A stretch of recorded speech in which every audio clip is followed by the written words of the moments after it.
Hello friends, my name is Amit Mishra. Welcome to my YouTube channel.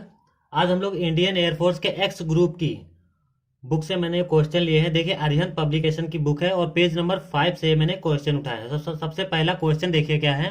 यदि ए एक समुच्चय है जिसके एलिमेंट है n, 2 n, जहाँ n क्या है, एक प्राकृतिक संख्या है अर्थात नेचुरल नंबर है, ठीक है। और बी देखिए, बी के एलिमेंट क्या है, 2n, 3n, जहाँ n क्या है, नेचुरल नंबर। तो आपको ए इंटरसेक्शन बी का मान बताना है। तो देखिए यहाँ पे आपको ऑप्शन दिए हैं, आप चाहें तो वीडियो को पॉज करके इसे सॉल्व करने का प्रयास कर सकते हैं। तो चलिए मैं बताता हूँ आप इसे कैसे करेंगे। देखिए ए के जो एलिमेंट है वो क्या है। तो ए को हमने लिखे ए इक्वल टू 2n, n, जहाँ n element of natural number. Natural number आप जानते हैं क्या होते हैं, 1, 2, 3, 4, ये इस प्रकार से चलते जाते हैं, ठीक है, अनंत तक चलते जाते हैं। जीरो को प्राकृतिक संख्या के गिनती में हम लोग नहीं लेते हैं, इस बात को याद रखना। जीरो को इंक्लूड नहीं किया गया। 1 से स्टार्ट होते हैं, प्राकृतिक संख्या 1 से स्टार्ट होती है। तो आपको ये रोस्टर रूप में लिखा है, सॉरी, ये गुण रूप में लिखा है और आपको लिखना किसमें, रोस्टर रूप में, तभी आप एग्जैक्ट रूप से एलिमेंट को पहचान पाएंगे। तो n की जगह पर अगर हम 1 रखें तो क्या होगा, देखिए फिर a की वैल्यू क्या होगी, 2 एकम 2 अर्थात 2। 2 को n की जगह पर 1 रखेंगे तो 2 गुणे 1 एक ही आएगा, 2 एकम 2 ही होगा, ठीक है। और n की जगह पर 1 रखा तो 2,1 नेक्स्ट। और इसी प्रकार से n की जगह पर अगर हम 2 रख दें, n की जगह पे जब 2 रखेंगे तो 2 दूना 4, 2 एकम 2। और n की जगह पर जब 3 रखेंगे, देखिए यहाँ पे 3 रखेंगे तो 3 दूनी 6, 3 एकम 3। तो इस प्रकार से हमें ये संख्या मिलेंगी। इसी प्रकार से हम जब b लेंगे, देखिए b के एलिमेंट क्या है, 2n, 3n, यही है ना। तो n की जगह पे फिर हमने 1 रखा, तो n की जगह पे जब 1 रखेंगे तो देखिए यहाँ पे क्या मिलेगा, 2 गुणे 1, 2 एकम 2 ही होगा, और 3 गुणे 1, 3 एकम 3 ही होगा। नेक्स्ट, ये मिला हमें, ठीक है। और n की जगह पे जब हम लोग 2 रखेंगे तो देखिए क्या मिलेगा, 2 दूना 4, 3 दूनी 6। और जब 3 रखेंगे तो देखिए क्या मिलेगा, 2 ताई 6, 3 त्रिका 9। अब देखिए इसमें और इसमें a इंटरसेक्शन b क्या होगा। इंटरसेक्शन मतलब कॉमन। इसमें देखिए कोई भी संख्या सब अलग अलग है, कोई भी कॉमन नहीं मिल रहा है, क्योंकि यहाँ 2 1 है, यहाँ पे 2 3 है, यहाँ पे 4 2 है, यहाँ पे 4 6 है, यहाँ पे 3 6 है, यहाँ पे 6 9 है। कोई भी संख्या कॉमन नहीं है, अर्थात हमें क्या मिला, 5 मिला। a intersection b is equal to रिक्त समुच्चय, रिक्त, या इसे 5 से प्रदर्शित करते हैं। तो हम जान गए कौन सा इसका सही है, डी वाला ऑप्शन सही है। अब देखते हैं नेक्स्ट क्वेश्चन। नेक्स्ट क्वेश्चन क्या है, यदि a इजिकल टू 1 2 3 और b देखिए 3 4 और c 1 2 5 हो तो a cross b union c ज्ञात करना है, ठीक है। आपको b union c a cross के साथ ज्ञात करना है। सबसे पहले देखिए a b और c, हमें सबसे पहले b यूनियन c निकाले, उसके बाद a से क्रॉस कर देंगे तो हमें a cross b union c मिल जाएगा। तो b यूनियन c को सबसे पहले निकालते हैं। देखिए b क्या है, तो हमने b यूनियन c कर दिया, b 3 4 और c क्या है, 1 2 5। तो अब देखिए यूनियन का अर्थ जानते हैं, किसी भी संख्या को हमें रिपीट नहीं करना है और सारे एलिमेंट लिख देने हैं। तो 3 4, उसके बाद 1 2 5, कोई भी संख्या रिपीटेड नहीं है, 1 2 5। तो बी यूनियन सी हमने निकाल लिया, हमें क्या मिला, बी यूनियन सी इतना मिला। आप चाहें तो इसे इस प्रकार से 1 से भी स्टार्ट करते सकते हैं, छोटी संख्या से, 1 2 3 4 5, ठीक है।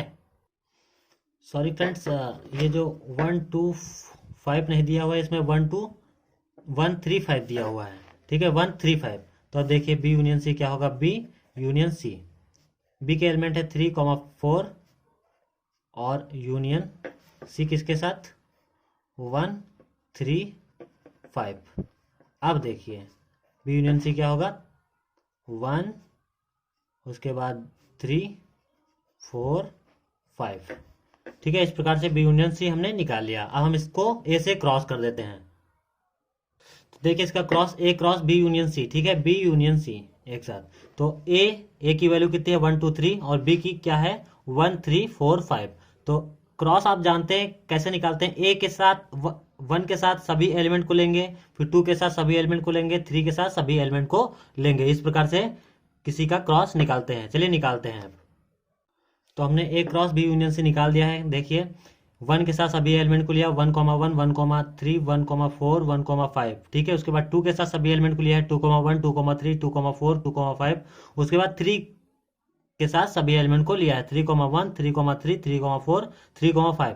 अब इस प्रकार से आप इसका आंसर देखिए, यहाँ पे क्या होगा, ए वाला आंसर होगा। देखिए ए के साथ 1 1 1 3 1 4 1 5 1 2 1 2 3 2 4 2 5 3 1 3 3 3 4 3 5, इसलिए कौन सा राइट आंसर है, ए। अब लोग देखते हैं नेक्स्ट क्वेश्चन।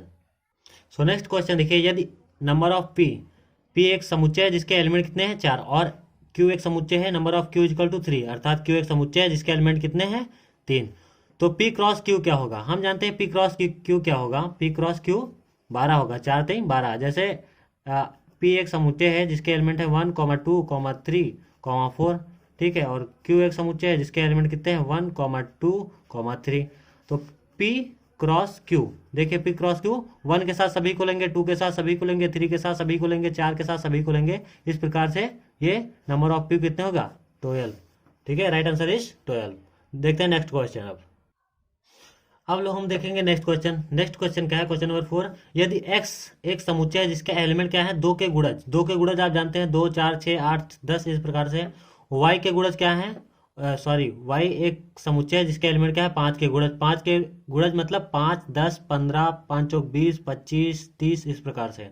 और z, देखिए z एक समुच्चय है जिसके एलिमेंट क्या है 10 के गुणज, तो 10 के गुणज आप जानते हैं क्या होते हैं 10 20 30 40 50, इस प्रकार से। आपको निकालना है क्या है, निकालना है x इंटरसेक्शन और y intersection z, y intersection z का इंटरसेक्शन x के साथ, ठीक है।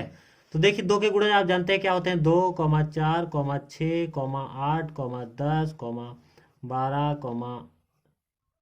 14, इस प्रकार से हमें मिलेंगे। नेक्स्ट देखिए 5 के गुणज मतलब 5, 10, 15, 20, 25, इस प्रकार से हमें मिलेंगे, ठीक है। नेक्स्ट देखिए 10 के गुणज क्या मिलेंगे हमें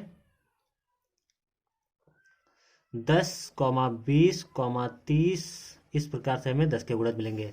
अब देखिए हम सबसे पहले निकाल लेते हैं y इंटरसेक्शन z। सो y इंटरसेक्शन z, देखिए इसमें कॉमन क्या मिल रहा है, कॉमन मिल रहा है 10, 10 इसमें भी है और 10 इसमें भी है, तो 10 20, इस प्रकार से हमें कॉमन मिलेगा। नेक्स्ट देखिए हमें निकालना क्या है x intersection y intersection z।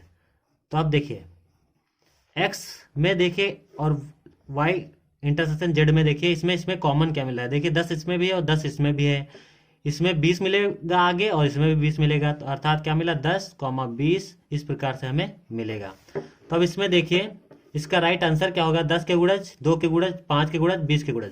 हम देख रहे हैं 10 का 10 10 दूनी 20 10 33, इस प्रकार से हमें आगे मिलेगा। तो इसका राइट आंसर क्या है 10 के गुणज। अब हम लोग देखेंगे नेक्स्ट क्वेश्चन। अब हम लोग सॉल्व करेंगे नेक्स्ट क्वेश्चन। नेक्स्ट क्वेश्चन देखिए क्या है, यदि ए एक समुच्चय है जिसके एलिमेंट क्या है 1 3 4 6, और बी एक समुच्चय है जिसके एलिमेंट क्या है 2 3 4 5, और सी भी एक समुच्चय है जिसके एलिमेंट देखिए 1 4 6 8, तो आपको निकालना है A minus B intersection B minus C. सबसे पहले हम इसको छोटे छोटे पार्ट में सॉल्व करेंगे, ए माइनस बी निकालेंगे, बी माइनस सी निकालेंगे, दोनों का इंटरसेक्शन कर देंगे। तो ए माइनस बी निकालते हैं अब हम। तो ए माइनस बी देखिए क्या होगा, 1 3 4 6 है और इसमें देखिए 2 3 4 5 है, तो ए से बी को हम घटा देंगे, या यू बोले ए के वे एलिमेंट अब हम लिखेंगे जो बी में नहीं है। तो देखिए इसमें 3 है, इसमें भी 3 है, 3 और 3 कट गया, 4 इसमें है, 4 इसमें है, 4 4 कट गया, बचा क्या 1 6। तो हमें इसी से मतलब है क्योंकि ये ए का पोर्शन है और ये बी का पोर्शन है, तो हमें केवल इसी से मतलब है, और बचा क्या है इसमें 1 6। तो ए माइनस बी क्या मिला 1 6। इसी प्रकार से अब हम निकालेंगे बी माइनस सी। बी माइनस सी देखिए इसमें 2 3 4 5 है, इसमें 1 4 6 8 है, तो इसमें देखिए 4 और इसमें भी 4 4 4 तो कट गया।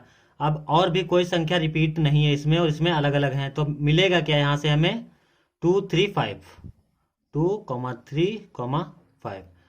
हमें केवल इसी से मतलब होता है, बी के हम एलिमेंट लिखेंगे, सी से मतलब नहीं है क्योंकि बी माइनस सी निकाल रहे हैं। अगर सी माइनस बी निकालते तो इसके एलिमेंट लिखते, क्योंकि बी माइनस सी निकाले हैं तो बी का पोर्शन ये है, इसलिए बी के एलिमेंट हमने लिखे हैं। अब हम इनका इंटरसेक्शन करेंगे। इंटरसेक्शन का अर्थ आप जानते हैं कॉमन, देखिए इसमें और इसमें क्या कॉमन है, इसमें 1 6 है और इसमें 2 3 5 है, कोई भी संख्या कॉमन नहीं है, इसलिए क्या मिला हमें इसका आंसर 5, अर्थात या बोले कोई नहीं, इनमें से कोई नहीं, इनमें से कोई नहीं, राइट आंसर। ठीक है, तो इसका डी सही है। क्वेश्चन नंबर 6 देखिए, यदि ए एक समुच्चय है जिसके एलिमेंट क्या है 8 से कम सम संख्या है, इसी प्रकार से बी से कम विषम संख्याओं का समुच्चय है, बी क्या है 7 से कम विषम संख्याओं का समुच्चय है, तो ए तथा बी के संबंध में अवयवों की संख्या क्या होगी। तो ए क्या है 8 से कम सम संख्या है, तो 8 से कम सम संख्या क्या होंगी 2 4 6 8 नहीं होगा, बस इतनी संख्या होगी। और बी क्या है 7 से कम विषम संख्या है, 7 से कम विषम संख्या है मतलब कि 1 3 5, बस इतनी होगी क्योंकि 7 से कम यही है।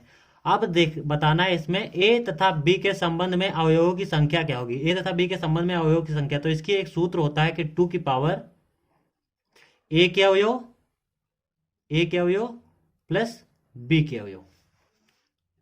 ए तथा बी के संबंध आप इस प्रकार से यहां पर लिख सके, ए तथा बी के संबंध में अवयवों की संख्या इक्वल टू 2 की पावर ए के अवयव प्लस बी के अवयव। तो यहाँ पे देखिए 2 ए के अवयव कितने हैं, सॉरी ए के अवयव क्रॉस बी के अवयव, ए के अवयव क्रॉस बी के अवयव। ठीक है, ए के अवयव क्रॉस बी के अवयव, तो 2 की पावर देखिए इसमें कितने अवयव हैं 1 2 3, अर्थात 3 क्रॉस बी में कितने अवयव हैं 1 2 3 3, तो राइट आंसर क्या होगा 2 की पावर 3 3 का 9। तो यहाँ पे देखिए 2 की पावर 9, तो राइट आंसर ए। अब हम लोग देखते हैं नेक्स्ट क्वेश्चन। अब देखते हैं next question, next and last question. निम्न में से कौन सा रिक्त समुच्चय है। रिक्त समुच्चय आप जानते हैं क्या होता है, ऐसा समुच्चय जिसमें कोई भी अवयव ना हो, कोई भी एलिमेंट ना हो, उसे हम क्या बोलते हैं रिक्त समुच्चय। सबसे पहला एक्स सच दैट, इसको क्या पढ़ते हैं such that, x such that x element of real number. Real number आप जानते हैं क्या होते हैं 1 2 3 1/2 √2, ये सब क्या होते हैं, ये सब के सब रियल नंबर होते हैं। तो 4x² - 1 = 0, तो यहाँ देखिए x की वैल्यू हमें कुछ ना कुछ तो जरूर मिलेगी, यानी कि कुछ ना कुछ वैल्यू जरूर मिलेगी। x को अगर हम 4x² को इधर ही रखेंगे, उधर भेजेंगे 1/4 1/2, अर्थात इसकी वैल्यू क्या होगी 1/2। तो ये तो रिक्त समुच्चय है नहीं, क्योंकि इसमें कोई ना कोई एलिमेंट तो है। नेक्स्ट देखिए x such that x element of natural number. Natural number मतलब प्राकृतिक संख्या, प्राकृतिक संख्या मतलब 1 2 3 4 5 6, इस प्रकार से ये सब क्या होते हैं प्राकृतिक संख्या है। तो इसमें क्या है x एक विषम संख्या है और x + 3 एक सम संख्या है, तो इसमें भी हमें कुछ ना कुछ तो जरूर मिलेगा। x विषम संख्या है तो विषम संख्या मतलब क्या 3 5 7 इस प्रकार से, और x + 3 एक सम संख्या है, तो x की वैल्यू कुछ भी हो सकती है। 3 अगर होगी तो 3 3 6 सम संख्या, इस प्रकार से इसमें भी कोई एलिमेंट मिल जाएगा हमें।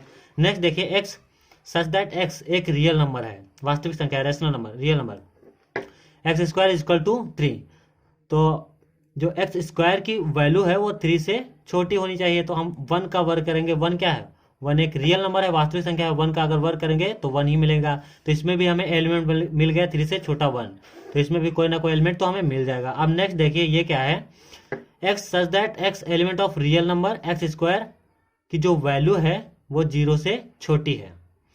किसी भी संख्या का रियल नंबर सबसे छोटी वास्तविक संख्या जो होती है वो क्या होती है 0.5, कुछ भी मान ले आप, 1 को ले लें, ठीक है 1 को ले लें, 1 का अगर वर्ग करेंगे तो 1 ही आएगा, 2 का वर्ग करेंगे तो 4 आएगा, 3 का वर्ग करेंगे 9 आएगा।